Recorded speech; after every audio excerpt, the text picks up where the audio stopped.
میں نے کہا کئی دفعہ وہ اپنی بیوی کے مسئلے ڈسکس کرنے آتے ہیں. میں کہا ضرور آ جائیں. وہ آ کے اندر بیٹھا ہے, مجھے کہنے لگا کہ آپ الزائمرز کے ساتھ کام کرتی ہیں, باہر میں نے دیکھا ہے بینر لگا ہوا, پوسٹر لگا ہوا.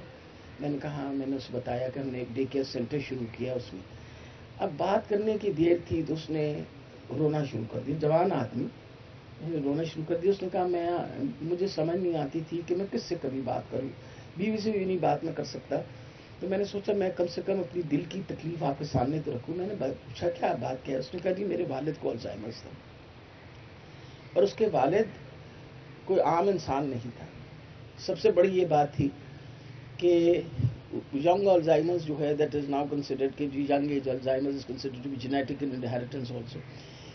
وہ 52-53 سال کی عمر تک ہی was looking after the finances of a Middle East country like Kuwait. ان کا فائنینشیل ایڈوائزر تھا, مطلب عام آدمی نہیں تھا, ان کا فائنینشیل ایڈوائزر تھا. دیٹ مین کہ he must be a visit, مطلب جس کو فائنانس کے بارے میں سب کچھ پتا ہو, وہ کتنا بڑا اس کا دماغ ہوگا. اس بیچارے کو الزائمرز ہو گیا. انہوں نے کہا پہلے تو ہمیں کچھ سمجھ نہیں آئی کہ وہ ان کا بیہیویئر اس طرح کیوں ہے. تو کہتے ہیں کہ ہمارا جو وہاں اپارٹمنٹ تھا, وہاں اپارٹمنٹس میں نارملی غسل خانے جو ہیں وہ بیڈ رومز کے ساتھ نہیں ہوتے, وہاں اپارٹمنٹس کے اندر ہی جو کوریڈور ہے اس کے اندر. تو کہتے ہیں میں نے جو سب سے زیادہ تکلیف دہ چیز تھی میرے لیے, کہتے ہیں میں نے باہر وہ شور سنا تو میں باہر نکلا اپنے کمرے میں سے, تو میں نے دیکھا میرے والد صاحب کمرے کے باہر کھڑے ہیں, اپنے کمرے کے باہر کھڑے ہیں, اور وہ دروازے کھول رہے ہیں, کیونکہ جس گھر میں وہ پچھلے 30 سال سے رہتے تھے انہوں کو اس گھر کے غسل خانے کا دروازہ نہیں مل رہا تھا. اور وہ کہتے ہیں کہ جب وہ فرسٹریٹ ہو گئے, نیچرلی ان کو حاجت آئی ہوئی تھی, انہوں نے کہا وہاں کھڑے ہو کے انہوں نے جب پیشاب کر دیا تو کہتے ہیں تب میرا لگا کہ میری دنیا ختم ہو گئی. وجہ یہ کہ وہ والد جس نے اس کو کہتا ہے جس نے ہمیں پالا, جو اتنا بڑا انسان تھا, وہ آج اتنا مجبور ہو گیا. تو یہ بہت ہی تکلیف دہ چیزیں ہوتی ہیں جب انسان کو خدا نخواستہ کوئی ذہنی تکلیف ہو جائے. تو میرا خیال ہے بہت اہم ہے کہ ہم اس کے بارے میں جتنا شعور پیدا کریں وہ کم ہے. اور مجھے بڑی خوشی ہوئی ہے کہ ہم انشاءاللہ اس کو انسٹیٹیوٹ بنانے کے, اور بہت اہم تھا کہ اس کو ٹیچنگ انسٹیٹیوشن بنائیں. یہ اتنا بڑا ہسپتال جس کے اندر تقریباً 1500 سے 1700 مریض جو ہیں وہ اکاموڈیٹ ہوتے ہیں, ان کی نگہداشت, پھر اس کے اوپر یہ کہ ہمیں ریسرچ کرنی چاہیے, پتہ کرنا چاہیے کیا وجوہات ہیں ہمارے معاشرے میں جس کی وجہ سے ان لوگوں پہ اس طرح کے مسئلے مسائل کھڑے ہو رہے ہیں. کہ تکلیف دہ چیز یہ ہوتی ہے کہ ٹھیک بھی اگر ہو جائے تو گھر والے لینے نہیں آتے, ہمیں ان کی ری ایبلیٹیشن کے لیے بندوبست کرنا پڑے گا. اور مجھے بہت خوشی ہوئی سن کے علی سے کہ وہ بتا رہے ہیں کہ جابز آفر ہو رہی ہیں. بہت اچھی بات ہے. اس سے اچھی اور کیا بات ہو سکتی ہے کہ ایک انسان جو ہے وہ اپنی ذہنی بیماری کا علاج کے بعد اس قابل ہو جائے کہ وہ روزمرہ کی زندگی اپنی گزار سکے. تو میں آپ کو مبارکباد پیش کرتی ہوں, آپ سب کو, اور میں چیف ایگزیکٹو صاحب آپ کو بھی مبارکباد پیش کرتی ہوں. وجہ یہ ہے کہ یہ بہت بڑی انسٹیٹیوشن ہے, آپ لوگوں کی محنت کی بہت ضرورت ہے. ہمارے جو چیف انجینئر صاحب ریٹائرڈ بیٹھے ہوئے ہیں پیچھے, ان کو میں نے کہا آج آپ بخشے گئے سیدھے جنت میں جائیں گے. وجہ یہ ہے کہ انہوں نے اتنا خوبصورت کچن بنایا ہے, اور وہ کچن بڑا ضروری تھا.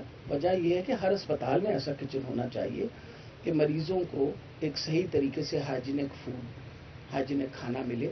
تو میں تو آج وہ کچن دیکھ کے بڑا ہی دل میرا باغ باغ ہوا. وجہ یہ ہے کہ نارملی سرکار کا جو کام ہوتا ہے وہ شاید اس لیول کا نہیں ہوتا جو اس لیول کا یہ کام ہوا ہے. میرا خیال ہے دل لگا کے انہوں نے بہت کام کیا ہے, ان کو اس کی بہت زیادہ مبارکباد پیش کرنی چاہیے. اور میں ایکسپیکٹ کرتی ہوں کہ ہمارے ایگزیکٹو ڈائریکٹر صاحب جو ہیں وہ انشور کریں گے ہماری جو ڈی ایم ایس ہیں, اے ایم ایس ہیں, جو کچن کی خاص طور پہ. اب آپ کے پاس دیکھیں نا, آپ نے 1500-1600 بندوں کا کھانا روز تیار کروانا ہے, آپ نے انشور کرنا ہے کہ اچھے سے اچھا کھانا اور اچھی سے اچھی نیوٹریشن ملے. ان لفظوں کے ساتھ میں یا ضرور ٹھہرتی, مجھے پتہ ہے یہاں آپ لوگوں کا ایک, ہمارے سارے جو پارٹیسپینٹس ہیں ان کا فنکشن بھی ہے, لیکن کچھ مجبوریاں بھی ہوتی ہیں, ایک اگلی میٹنگ ہے.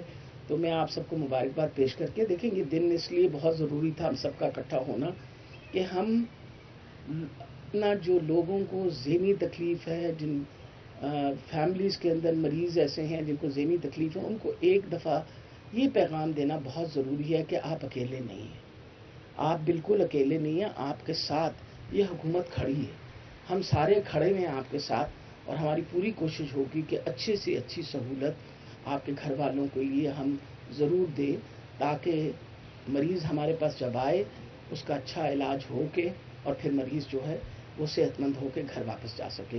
ان لفظوں کے ساتھ آپ سب کا بہت شکریہ۔ میں خاص طور پہ اپنی جو میری نرسز بہنیں بیٹھی ہوئی ہیں، میں ان کی بھی بہت زیادہ شکر گزار ہوں۔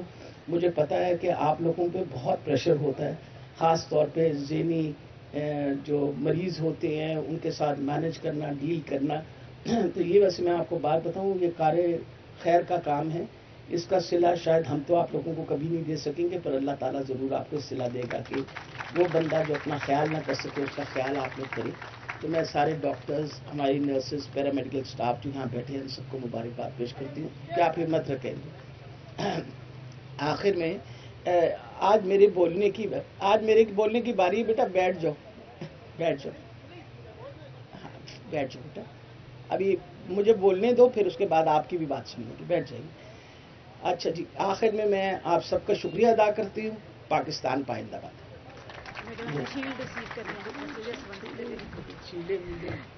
Thank you madam, thank you for your comments, اور آپ نے جو اس ادارے کی بہتری کے لیے جن اقدامات کا ذکر کیا، ہم آپ کے بہت شکر گزار ہیں۔ Now I will request our executive